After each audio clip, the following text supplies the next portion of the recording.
Back to our top story, the violence and lawlessness spreading across London and beyond. The first trouble started on Saturday in Tottenham in North London.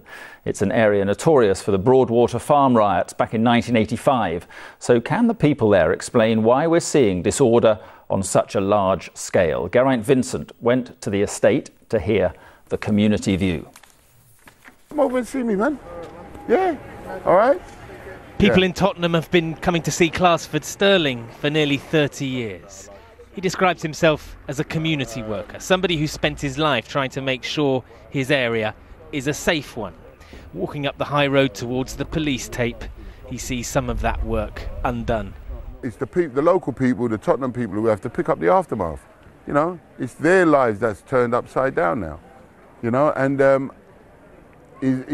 was this what the frustration was about? You know, and the tension? No, it wasn't. These are opportunists coming in and wrecking the place. Clarsford runs a football team for boys on the nearby Broadwater farm estate.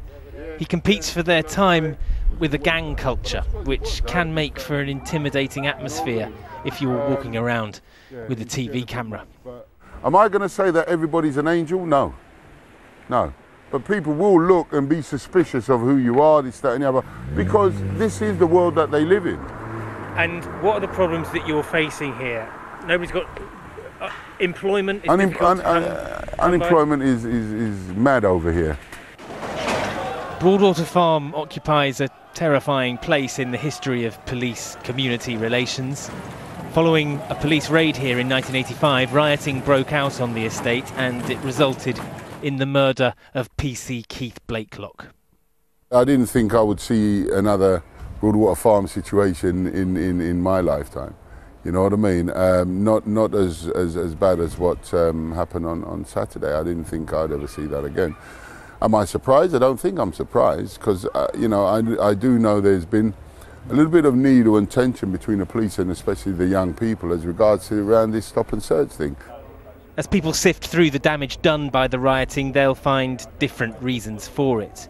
But the relationship between the community and the people who police it is an old problem for a new generation.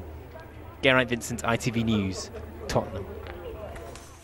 Tomorrow's front pages are dominated by the riots. The Telegraph describes it as the rule of the mob. It says London is in lockdown after a third night of rioting. The Guardian calls it the battle for London and says officers were given special powers to stop and search in some boroughs to try to stop the violence. The Independent has the headline Mob Rule and says police and politicians are powerless to act. And finally tonight, Nancy Wake was a French resistance fighter par excellence. So effective, the Gestapo called her the White Mouse because she was so elusive. She died yesterday, aged 98, but her heroics won't be forgotten. As Emily Morgan reports, they earned her the George Medal and even inspired the film Charlotte Gray. Nancy Wake lived to tell her extraordinary tale. I pedalled over 500 miles through enemy lines with no papers at all, no identity card, past the Germans, got in touch with England and got back safely. A secret agent working in Nazi-occupied France, she avoided capture even with a price on her head. Nancy joined the French resistance in the 1940s, helping prisoners of war escape. She became the Gestapo's most wanted woman, nicknamed the White Mouse. After fleeing to England, she joined the Special Operations Executive. The SOE was set up by Winston Churchill to sabotage German operations in Europe. 13,000 joined, many of them were bilingual. Their work as spies, coordinating Allied movements, was so dangerous, they were told they only had a 50% chance of survival. Undeterred, Nancy parachuted back into France to help prepare for the D-Day landings. During an attack on German installations, she killed a sentry guard with her bare hands. You don't give the enemy a bunch of roses and say, "Excuse me." You kill him before he kills you. Her bravery earned her 9 medals, and she's been the inspiration for countless spy stories, including the film Charlotte Gray. Nancy Wake was a tough soldier, credited with saving thousands of lives. She was also a woman with exuberant spirit. Emily Morgan, ITV News.